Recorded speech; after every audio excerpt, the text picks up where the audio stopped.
여러분, 지금 당신의 혈관 속을 상상해 보세요. 맑고 투명하게 흘러야 할 강물이 끈적끈적한 시럽처럼 변해버렸다면 어떨까요? 매일 아침 눈을 뜰 때마다 찌뿌둥한 몸, 식사만 하고 나면 쏟아지는 참을 수 없는 졸음, 그리고 건강검진 결과지에 찍힌 빨간 숫자들. 대사증후군 혹은 당뇨 전 단계라는 꼬리표는 마치 시한폭탄을 안고 사는 듯한 불안감을 줍니다. 평생 먹고 싶은 것도 못 먹고 관리만 하며 살아야 하나? 라는 생각에 가슴이 답답해지셨나요? 오늘 우리는 그 막막한 안개를 걷어내려 합니다. 병원에서는 살을 빼라고 합니다. 단 것을 줄이라고 하죠. 누구나 아는 이야기입니다. 하지만 실천은 왜 이렇게 어려운 걸까요? 밥 한 숟가락을 입에 넣을 때마다 죄책감을 느끼고 혈당 측정기의 숫자가 높게 나오면 마치 시험에 떨어진 학생처럼 의기소침해집니다. 우리는 숫자의 감옥에 갇혀버렸습니다. 하지만 오늘 소개해드릴 데니스 폴락의 이야기는 조금 다릅니다. 그는 말합니다. 숫자는 당신을 비난하는 판사가 아니라 길을 알려주는 나침반이다 라고요. 이 관점의 변화가 모든 것을 바꿉니다. 데니스 볼락의 책 혈당을 낮추는 60가지 방법은 복잡한 의학 논문이 아닙니다. 저자가 직접 자신의 몸을 실험실 삼아 수천 번 손가락을 찔러가며 찾아낸 살아있는 데이터입니다. 어떤 음식은 독이었고 어떤 습관은 약이었습니다. 오늘 영상에서는 그 중에서도 대사증후군 환자라면 반드시 알아야 할 가장 강력하고 효과적인 핵심 비법들을 모아 하나의 이야기로 엮었습니다. 약에만 의존하지 않고 내 몸의 치유력을 깨우는 여정 준비되셨나요? 혹시 나는 단 것을 안 먹으니까 괜찮아 라고 생각하고 계신가요? 아침에 무심코 먹은 선식 한 잔, 건강하다고 생각했던 과일 주스, 혹은 밥 대신 선택한 감자다 여러분의 췌장을 지치게 만들고 있을지도 모릅니다. 오늘 이 영상을 끝까지 보신다면 우리가 건강식이라고 믿었던 음식들이 어떻게 혈당을 춤추게 했는지, 그리고 그 스파이크를 잠재우기 위해 당장 오늘 저녁 식탁에서 무엇을 빼고 무엇을 더해야 할지 명확하게 알게 되실 겁니다. 먼저 우리가 싸우고 있는 적의 정체부터 확실히 합시다. 바로 인슐린 저항성입니다. 쉽게 말해 우리 몸의 세포들이 문을 걸어 잠근 상태입니다. 췌장에서 인슐린이라는 열쇠를 아무리 많이 만들어 보내도 세포의 문은 열리지 않고 혈액 속에는 당분이 둥둥 떠다닙니다. 이 상태가 지속되면 혈액은 끈적해지고 염증이 생기고 결국 대사증후군이라는 병명을 얻게 되죠. 이 꽉 닫힌 문을 어떻게 열 수 있을까요? 힘으로 부수는 게 아닙니다. 아주 부드럽고 영리한 방법이 필요합니다. 첫 번째 비밀은 피드백입니다. 저자 데니스 폴락은 혈당 측정기를 가장 정직한 친구라고 부릅니다. 많은 분이 혈당 재는 것을 두려워합니다. 숫자가 높으면 기분이 나쁘니까요. 하지만 눈을 감는다고 절벽이 사라지지는 않습니다. 식후 1시간, 2시간 뒤에 혈당을 재보세요. 내가 먹은 그 떡볶이가, 그 짜장면이 내 몸에 어떤 짓을 했는지 숫자로 확인하는 순간 우리의 뇌는 충격을 받고 비로소 행동을 바꿀 준비를 합니다. 막연한 추측을 멈추고 팩트를 마주하는 것, 치유의 시작입니다. 이제 식단 이야기로 들어가 볼까요? 대사증후군을 앓고 있다면 잔인하지만 인정해야 할 사실이 있습니다. 우리는 탄수화물을 처리하는 능력이 고장난 상태라는 것입니다. 건강한 사람은 밥 2공기를 먹어도 끄떡없지만 우리는 아닙니다. 저자는 탄수화물 예산을 세우라고 합니다. 하루에 내가 처리할 수 있는 탄수화물의 양은 정해져 있습니다. 그 예산을 초과하는 순간 잉여 탄수화물은 고스란히 독이 됩니다. 특히 하얀 음식들을 조심하세요. 쌀밥, 밀가루, 설탕. 이들은 소화 과정을 거치지도 않고 곧바로 혈관으로 돌진하는 폭주족과 같습니다. 그럼 마트에서 장을 볼 때는 어떻게 해야 할까요? 아주 간단한 룰을 알려드릴게요. 제품 뒷면의 영양성분표를 보십시오. 그리고 당류를 확인하세요. 저자는 1회 제공량당 당류가 6g을 넘는다면 카트에 담지 말라고 조언합니다. 6g 생각보다 아주 적은 양입니다. 요거트 하나, 드레싱 소스 한 병에도 이 6g은 쉽게 넘어갑니다. 이 작은 습관 하나가 장바구니에서 혈당 스파이크의 주범들을 걸러내는 가장 강력한 필터가 됩니다. 여기서 잠깐, 과일은 어떨까요? 천연이니까 괜찮아라고 생각하시나요? 유감스럽게도 우리 몸의 혈당계는 그것이 사탕에서 온 당인지 포도에서 온 당인지 구별하지 않습니다. 특히 당도가 높은 열대 과일이나 말린 과일은 농축된 설탕 폭탄과 같습니다. 대사증후군이 있다면 과일도 디저트로 취급해야 합니다. 식사 대신 과일로 배를 채우는 것은 불난 집에 기름을 붓는 것과 같습니다. 과일을 드시고 싶다면 베리류 같은 당도가 낮은 것을 소량만, 그것도 식사 직후에 드세요. 하지 말라는 것 두성이라 답답하신가요? 걱정 마세요. 먹을 수 있는 것은 여전히 많고 심지어 아주 맛있습니다.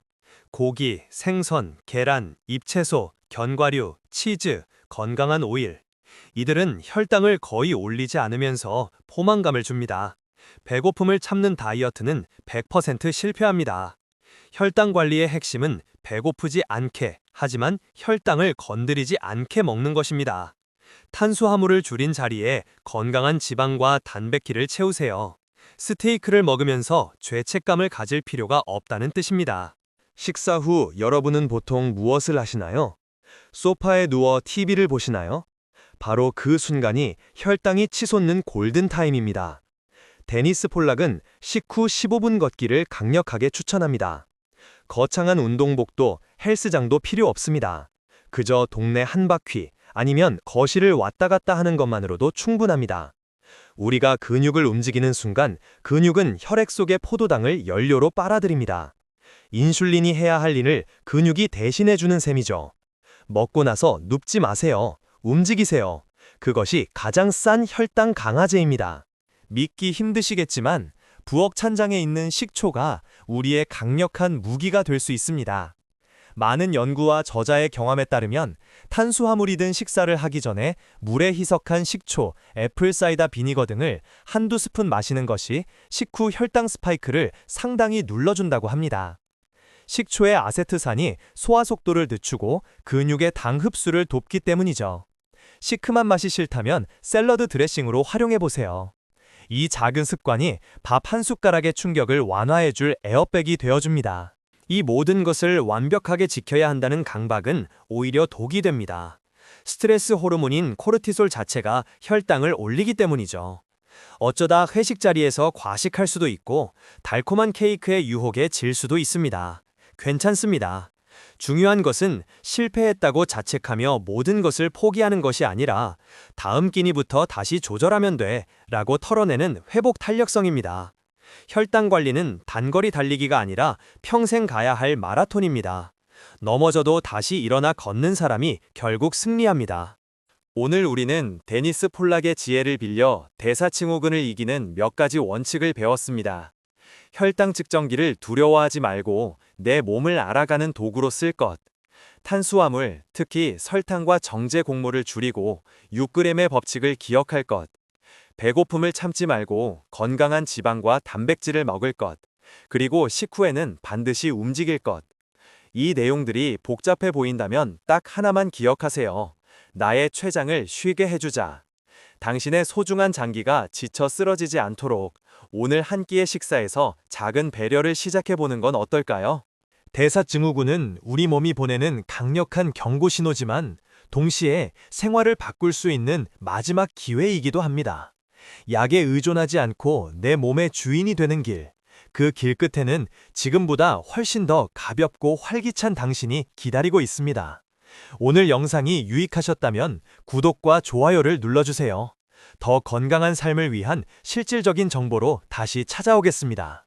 주의, 식단 변경이나 보조 요법은 개인차가 있을 수 있으므로 당뇨약을 복용 중이신 분들은 반드시 주치의와 상의 후 진행하시길 바랍니다. 한 가지 잊지 말아야 할 기본 중에 기본이 있습니다. 바로 물입니다. 혈당이 높다는 건 혈액이 농축되었다는 뜻이죠.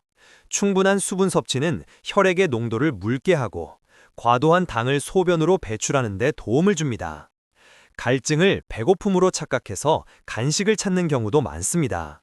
입이 심심할 때 과자 대신 시원한 물 한 잔을 먼저 드셔보세요. 당신의 신장이 그리고 혈관이 감사하다고 말할 것입니다. 아무리 식단을 잘 지켜도 혈당이 안 떨어질 때가 있죠. 범인은 잠 부족일 수 있습니다. 수면이 부족하면 우리 몸은 비상사태를 선포하고 혈당을 끌어올려 에너지를 확보하려 합니다. 잠을 푹 자는 것만으로도 인슐린 감수성이 개선됩니다. 오늘 밤은 스마트폰을 멀리하고 조금 일찍 잠자리에 들어보세요. 최고의 혈당 치료제는 꿀잠일지도 모릅니다. 사회생활을 하다 보면 외식을 피할 수 없죠. 이럴 땐 분리수거 기술을 쓰세요. 비빔밥이라면 밥을 반만 넣거나 햄버거라면 빵 뚜껑 하나는 남기세요. 국물 요리는 건더기 위주로 드시고요. 식당에서 나오는 밥 한 공기를 다 비워야 한다는 예의는 잊으세요. 당신의 건강보다 중요한 예의는 없습니다. 밥을 남기는 용기, 그것이 당신을 지킵니다. 변화는 하루아침에 일어나지 않습니다. 하지만 매일의 작은 승리들이 모여 기적을 만듭니다. 오늘 식후에 걸었다면, 오늘 믹스커피 대신 블랙커피를 마셨다면 스스로를 칭찬해 주세요. 기록해 두세요. 그 기록들이 모여 당신의 자존감이 되고 대사증후군이라는 거대한 벽을 넘는 사다리가 될 것입니다. 당신은 할 수 있습니다. 무가당, 무설탕이라고 적힌 제품에 속지 마세요. 설탕 대신 들어간 대체 감미료가 인슐린 반응을 유도할 수도 있고, 설탕은 없지만 전분, 탄수화물이 가득할 수도 있습니다. 중요한 건 단맛 그 자체와 멀어지는 연습입니다. 미각이 예민해지면 양배추나 파프리카 본연의 단맛만으로도 충분히 만족하게 됩니다. 진짜 맛의 세계를 다시 발견해보세요. 엘리베이터 대신 계단을 선택하는 것. 아주 진부한 조언 같나요? 하지만 우리 몸에서 가장 큰 근육인 허벅지 근육을 쓰는 이 행위는 혈당을 태우는 용광로를 가동하는 것과 같습니다. 5층만 걸어 올라가도 식후 치솟던 혈당 그래프의 기울기가 꺾입니다.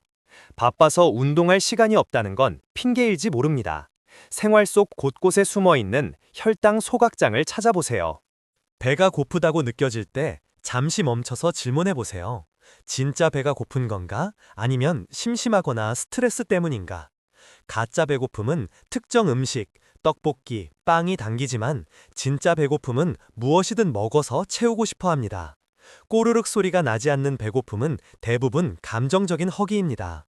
이때는 음식이 아니라 산책, 명상 혹은 친구와의 수다가 처방전입니다. 뇌를 속이는 재미있는 팁이 있습니다. 식기 크기를 줄이는 겁니다. 큰 접시에 음식을 담으면 적어 보이지만 작은 접시에 가득 담으면 우리 뇌는 충분히 많다고 인식합니다. 시각적인 만족감이 포만감에 큰 영향을 미치기 때문이죠. 오늘부터 밥그릇을 유아용이나 다이어트용으로 바꿔보세요. 덜 먹고도 더 배부른 기적을 경험하실 겁니다. 식사 메뉴를 바꿀 수 없다면 먹는 순서라도 바꾸세요. 채소, 단백질, 탄수화물 순서입니다. 채소에 식이섬유가 먼저 들어가 그물을 치고 단백질이 포만감을 준 뒤 마지막에 탄수화물이 들어가면 흡수 속도가 현저히 느려집니다. 밥부터 한 숟가락 뜨는 습관, 이제는 샐러드나 나물부터 집는 습관으로 바꿔보세요. 코스 요리처럼 천천히 즐기세요. 급하게 먹는 식사는 혈당 스파이크의 지름길입니다. 뇌가 포만감을 느끼는 데는 최소 20분이 걸립니다. 5분 만에 후루룩 마시듯 식사하면 우리 몸은 배가 찼다는 신호를 보내기도 전에 이미 과식 상태가 됩니다. 한 입 넣고 수저를 내려놓으세요. 그리고 30번 씹으세요. 재료의 맛을 음미하는 미식가가 되어야 건강해집니다. 가장 시급하게 끊어야 할 것은 씹지 않고 마시는 당분입니다. 탄산음료, 가당커피, 스포츠 음료. 이것들은 위장에 머무르지 않고 총알처럼 혈관으로 쏘아집니다. 목이 마르다면 물, 탄산수, 차를 드세요. 커피는 아메리카노나 라떼, 우유의 유당주의 정도가 좋습니다. 마시는 것만 바꿔도 혈당 수치는 눈에 띄게 좋아집니다. 입이 심심해서 미칠 것 같다면 과자 대신 아몬드나 호두 한 줌을 드세요. 견과류의 건강한 지방과 단백질은 혈당을 거의 올리지 않으면서도 오랫동안 포만감을 줍니다. 단 한 줌입니다. 한 봉지가 아닙니다. 칼로리가 높으니 양 조절은 필수입니다. 작은 통에 소분해서 가지고 다니는 것이 지혜입니다. 대사증후군 환자에게 아침 식사는 중요합니다. 특히 탄수화물 위주의 시리얼이나 토스트보다는 계란이나 요거트 같은 단백질 위주의 아침을 드세요. 아침 혈당을 안정적으로 시작하면 점심과 저녁의 식욕 조절도 쉬워집니다. 하루의 첫 단추를 어떻게 끼우느냐가 그날의 컨디션을 좌우합니다. 누군가 권하는 케이크나 술을 거절하는 것을 두려워하지 마세요. 건강관리 중입니다. 라고 당당하게 말하세요. 당신을 진정으로 아끼는 사람이라면 오히려 응원해 줄 것입니다. 내 몸을 지키는 것은 이기적인 것이 아니라 나를 사랑하는 가장 기본적인 행위입니다. 거절 연습, 오늘부터 거울 보고 해보세요. 데니스 폴락이 언급한 또 하나의 흥미로운 팁은 계피입니다. 일부 연구에서 계피가 인슐린 감수성을 높이는 데 도움을 준다고 하죠. 커피나 요거트에 계피가루를 톡톡 뿌려보세요. 풍미도 좋아지고 혈당 관리에도 작은 보탬이 될 수 있습니다. 물론 이것만으로 당뇨가 낫는 건 아니지만 질 좋은 식생활의 팁으로 활용하기엔 충분합니다. 집안 곳곳에 놓인 간식 바구니를 치우세요. 식탁 위에 과자가 있으면 무의식적으로 손이 갑니다. 눈에서 멀어지면 마음에서도 멀어집니다. 대신 눈에 띄는 곳에 물병이나 운동기구를 두세요. 환경을 세팅하는 것만으로도 의지력을 아낄 수 있습니다. 의지력은 고갈되는 자원이니까요. 걷기도 좋지만 일주일에 2~3번은 근력 운동을 병행하세요. 근육은 포도당을 저장하는 거대한 창고입니다. 창고가 크면 클수록 혈액 속에 떠다니는 당을 더 많이 저장할 수 있겠죠? 스쿼트, 팔굽혀기 같은 맨몸 운동으로도 충분합니다. 허벅지가 단단해질수록 혈당은 안정을 찾습니다. 자가 측정만큼이나 병원 정기 검진도 중요합니다. 당화혈색소 HbA1c는 지난 3개월간의 평균 성적표입니다. 매일의 혈당이 오르내릴 수 있지만 이 장기적인 지표가 내려가고 있다면 잘하고 있는 것입니다. 의사 선생님과의 상담을 두려워 말고 파트너십을 맺으세요. 그들은 당신을 돕기 위해 존재합니다. 화가 나거나 불안할 때 단 것을 참는 건 본능입니다. 하지만 그 순간의 쾌락은 짧고 후회는 깁니다. 스트레스 해소 창구를 먹는 것 이외의 것으로 만드세요. 따뜻한 목욕, 좋아하는 음악 듣기, 혹은 멍하니 창밖 보기. 나만의 스트레스 해소 리스트를 만들어 냉장고에 붙여두세요. 혼자 하는 싸움은 외롭습니다. 가족들에게 솔직하게 말하고 도움을 요청하세요. 나 건강해지고 싶어, 도와줘. 함께 건강식을 먹고 저녁 산책을 나가는 문화가 우리 집을 바꿉니다. 당신의 변화가 가족 모두를 건강하게 만드는 나비 효과가 될 수 있습니다. 혈당을 낮추는 데 집중하다 보면 간혹 약물과 겹쳐 저혈당이 올 수도 있습니다. 식은땀, 손떨림, 현기증이 난다면 즉시 사탕이나 주스를 소량 섭취해야 합니다. 고혈당만큼 무서운 게 저혈당입니다. 특히 약을 드시는 분들은 항상 비상용 사탕을 소지하세요. 안전이 최우선입니다. 소금과 설탕을 줄이면 음식이 맛없다고요? 천만의 말씀입니다. 후추, 마늘, 양파, 허브, 강황, 고춧가루 등 다양한 천연 향신료를 활용하세요. 자극적인 단짠 대신 풍성한 향과 깊은 맛을 즐길 수 있습니다. 미각의 수준을 높이면 건강은 덤으로 따라옵니다. 이제 마트에 가면 탐정처럼 돋보기를 들이대세요. 앞면에 화려한 광고 문구는 무시하고 뒷면에 깨알 같은 글씨를 보세요. 액상과당, 옥수수 시럽, 정제 밀가루가 앞쪽에 적혀 있다면 조용히 내려놓으세요. 성분표를 읽는 1분이 당신의 10년 건강을 지킵니다. 장거리 이동이나 여행 중에는 건강한 음식을 찾기 어렵습니다. 휴게소 음식의 유혹에 빠지기 쉽죠. 삶은 계란, 씻은 방울토마토, 견과류 같은 간단한 도시락을 챙기세요. 준비된 자만이 혈당 스파이크로부터 자유로울 수 있습니다. 같은 감자라도 튀기면 혈당 지수가 폭발하고 찌거나 식혀 먹으면 조금 낫습니다. 물론 감자 자체를 줄이는 게 좋지만요. 조리법에 따라 흡수 속도가 달라집니다. 튀기거나 굽는 것보다는 삶거나 찌는 조리법이 혈당 관리에는 훨씬 유리합니다. 재료뿐만 아니라 조리법도 리모델링하세요. 찬밥이 뜨거운 밥보다 혈당을 덜 올린다는 이야기 들어보셨나요? 밥을 지은 후 냉장고에 식히면 저항성 전분이 생겨 소화가 잘 안 되는 형태로 변합니다. 밥을 꼭 드셔야 한다면 갓 지은 밥보다는 식혔다가 데운 밥이 낫습니다. 이런 작은 과학적 팁들을 활용해 보세요. 술은 간이 해독하느라 바빠서 혈당 조절을 엉망으로 만듭니다. 특히 달콤한 칵테일이나 과일 소주는 최악입니다. 피할 수 없다면 증류주나 드라이 와인을 한두 잔만, 반드시 안주, 단백질 위주와 함께 드세요. 빈속의 술은 혈당 롤러코스터의 티켓입니다. 한 달 만에 모든 걸 고치려 하지 마세요. 우리 몸이 망가지는데 수년이 걸렸듯 회복하는데도 시간이 필요합니다. 조급함은 포기를 부릅니다. 느리더라도 올바른 방향으로 가고 있다면 그것으로 충분합니다. 꾸준함이 가장 빠른 지름길입니다. 자, 이제 영상을 끄고 실천할 시간입니다. 오늘 저녁 식탁에서 밥을 2숟가락만 덜어내보세요. 식후에 신발을 신고 10분만 걸어보세요. 그 작은 행동이 당신의 혈관을 살리고 내일 아침 더 가벼운 몸을 선물할 것입니다. 당신의 건강한 변화를 진심으로 응원합니다. 섬유질은 우리 몸의 청소 부위이자 브레이크입니다. 장 속에서 당분을 흡착해서 천천히 흡수되게 하죠. 흰 쌀밥 대신 현미나 잡곡을, 주스 대신 생과일과 채소를 선택해야 하는 이유입니다. 매 끼니 접시의 절반을 채소로 채우세요.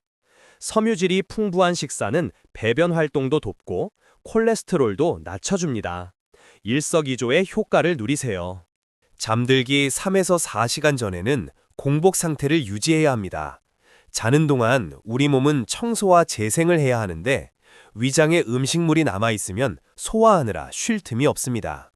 야식은 인슐린 저항성을 악화시키는 주범입니다.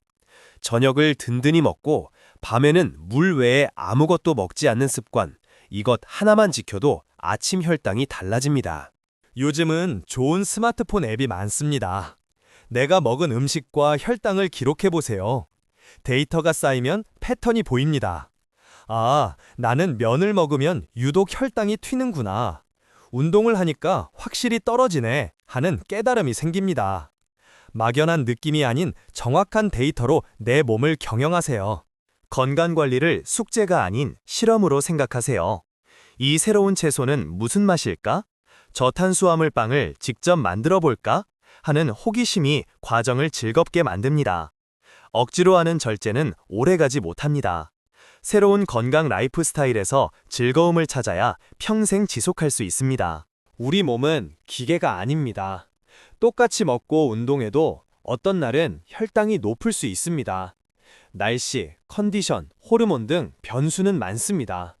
설명할 수 없는 수치에 너무 일희일비하지 마세요. 전체적인 흐름이 우하향하고 있다면 그것으로 충분합니다. 나무를 보지 말고 숲을 보세요. 비슷한 고민을 가진 사람들과 소통하세요.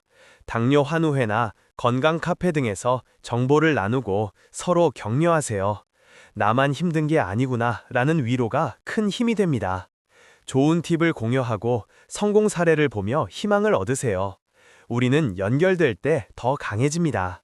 마지막으로 딱 3가지만 기억합시다. 첫째, 탄수화물을 줄이고 양질의 지방과 단백질을 먹는다. 둘째, 식후에는 무조건 몸을 움직인다. 셋째, 혈당 측정기를 통해 내 몸의 소리를 듣는다.